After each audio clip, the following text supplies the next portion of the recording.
In 1938, archaeologists excavating a 2,000-year-old village outside Baghdad opened a clay jar that should not exist. Inside was a copper cylinder, and suspended at its center was an iron rod.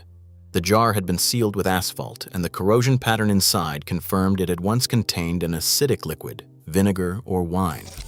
A researcher at the General Electric High Voltage Laboratory in Pittsfield built a replica, filled it with an electrolytic solution, and measured the output, 1.5 volts of sustained electricity.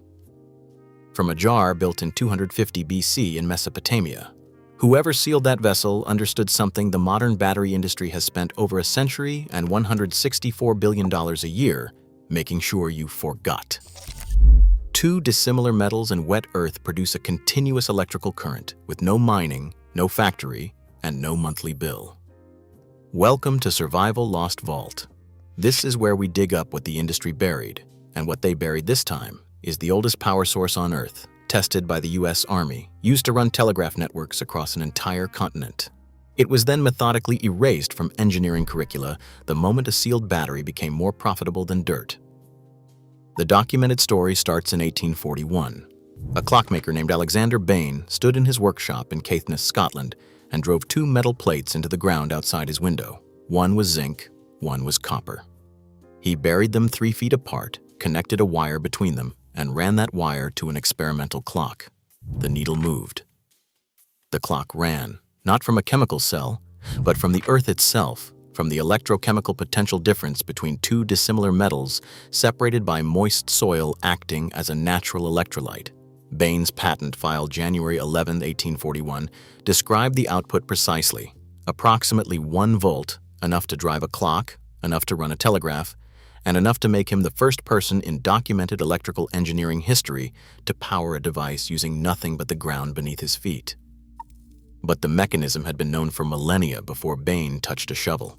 That Baghdad battery dates to the Parthian period, from 250 BC to 224 AD. A clay vessel, a copper cylinder, an iron rod, and an acidic liquid made the exact physical arrangement of a voltaic cell. The Parthians left no written instructions, but the physics they built into that jar never stopped working, and the General Electric replication confirmed it. 2,000 years later, the same metals, the same arrangement, the same voltage. Here is what makes this more than an archaeological curiosity. In 1799, Alessandro Volta published the discovery that changed the world. By layering zinc and copper discs separated by brine-soaked cloth, he produced the first documented continuous electrical current in modern science. It was the battery the entire modern energy industry is built upon. What Volta described was not an invention, it was a rediscovery. The electrochemical reaction between dissimilar metals in an electrolyte is not something humans created. It is something the Earth does naturally, in every square foot of moist soil on this planet, continuously, without interruption and without a manufacturing plant in Shenzhen. The $164 billion industry that descended from Volta's pile took a phenomenon that belongs to physics and put it in a sealed package. Then they spent a century making sure you thought the package was the only way to access it. Roman telegraph engineers routing copper wire across continental signal stations discovered measurable voltage differences between buried metal plates at separate stations, not from their equipment, but from the ground itself. They were detecting what Lord Kelvin later established as telluric currents, natural, continuous electrical flows moving through the solid and liquid portions of the Earth. That current has never stopped. It runs beneath every square foot of this planet right now, and it has been running since before the Roman Empire had engineers to notice it. Inventors kept finding it. In 1875, James C. Bryan of Philadelphia received U.S. patent 160,152 for an earth battery capable of running electric clocks. In 1885, George Diekman received U.S. patent 329,724 for an improved design. By 1898, Nathan Stubblefield, a melon farmer and self-taught inventor in Murray, Kentucky, had built an earth battery sophisticated enough to power wireless voice transmission, burying coils of copper and iron wire in the ground, and documenting continuous output without measurable depletion. The Kentucky governor eventually declared an entire year in Stubblefield's honor. The engineering establishment called his results impossible and moved on. Then the United States Army paid attention. During World War II, engineers at Aberdeen Proving Ground in Maryland, the Army's primary communications research and testing facility, evaluated Earth battery systems for field communications. The operational logic was straightforward. A soldier in a forward position cannot carry 400 pounds of zinc-carbon batteries, and a power source requiring only 2 metal rods in moist ground is a significant tactical advantage. The technology worked for low-draw military communications, and when the war ended, the industry moved to close the door permanently. In 1933, the Edison Electric Institute was formed, consolidating the political and lobbying power of the American electric utility industry into a single coordinated body. Through the 1940s and into the 1950s, utility commission frameworks across every state were standardized to define electricity as a commodity delivered through the grid, a product, not a phenomenon. The National Electrical Code was structured to recognize grid-tied and chemical battery systems as the legitimate baseline for electrical supply. Ground source generation was not classified as dangerous. It was not banned by name. It was simply defined out of existence by omission, never included in the approved frameworks that licensed electricians, building inspectors, and engineering curricula were required to follow. That single structural move, executed quietly across a decade by an industry body most Americans have never heard of, accomplished what no single regulation could have done alone. It made Earth battery knowledge institutionally invisible. By 1960, an entire generation of electrical engineers had graduated without ever hearing the name Alexander Bain. Physics did not change. Zinc and copper still sit 1.1 volts apart on the electropotential scale, exactly where they have always been.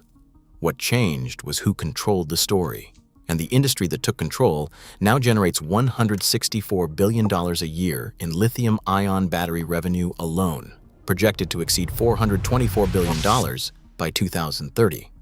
Every dollar of that number depends on you believing that electricity is something that comes in a package, not something that comes from the ground you are standing on. Here is exactly how to build an Earth battery that works, what it will power, and what it will not, because that distinction is the difference between a useful tool and a wasted afternoon. Total material cost is under $12. Everything is available from any hardware store. You need a zinc rod or galvanized steel nails, which are zinc-coated by default. You need copper pipe or heavy copper wire. You need insulated connecting wire, a basic multimeter, and moist soil. Clay-rich or mineral-dense soil performs best. Sandy or dry soil performs poorly. If your ground is dry, water it thoroughly before inserting the electrodes and maintain that moisture. Drive your zinc electrode into the ground 8 to 12 inches deep. Drive your copper electrode 12 to 18 inches away. They must not touch.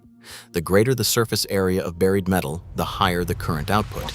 A galvanized nail produces microamps. A 12-inch galvanized rod produces milliamps. Scale the electrode to the job. Connect copper to the positive terminal of your multimeter and zinc to the negative.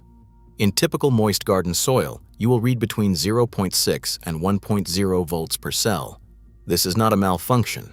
This is the correct output of a single Earth battery cell, matching exactly what Bain documented in 1841.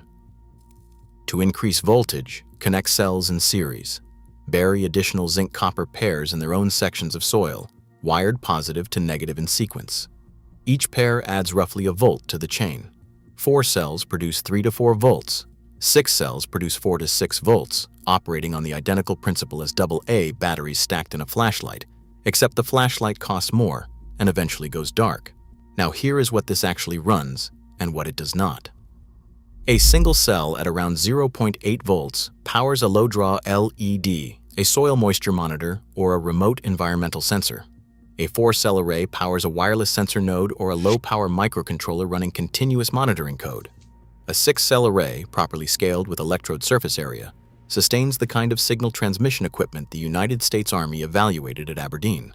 This will not power your refrigerator. It will not charge your phone. The output is modest in wattage. But here is what that modest output does not do. It does not deplete. It does not require replacement. And it generates no monthly bill. The true value is persistence. In stable, moist soil, an Earth battery delivers voltage continuously around the clock without interruption and without a quarterly restocking run.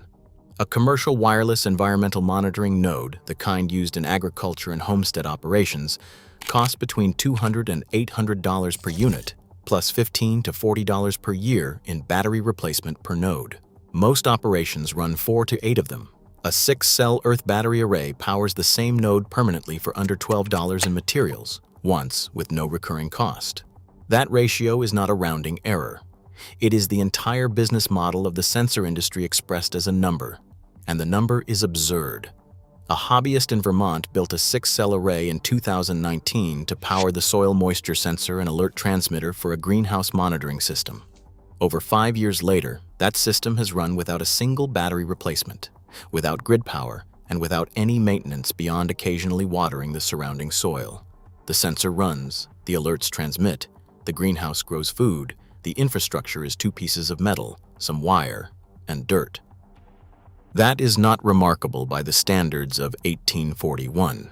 It is exactly what this technology was built to do, what Bain patented, what Stubblefield refined, and what the Army confirmed before the Edison Electric Institute and the utility frameworks of the 1950s made sure the curriculum forgot. The only remarkable thing is that 180 years later, most people have never heard of it.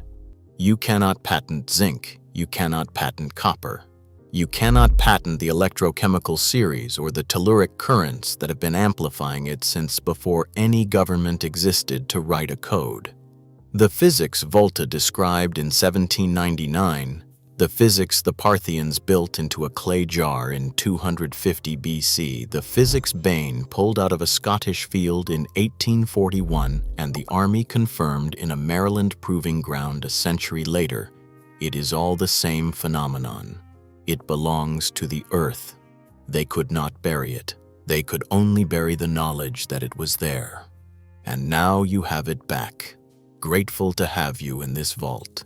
Subscribe and share this with someone who has bought their last battery without ever asking why dirt and 2 pieces of metal were not on the list. The next vault opens soon, and what is inside is even heavier.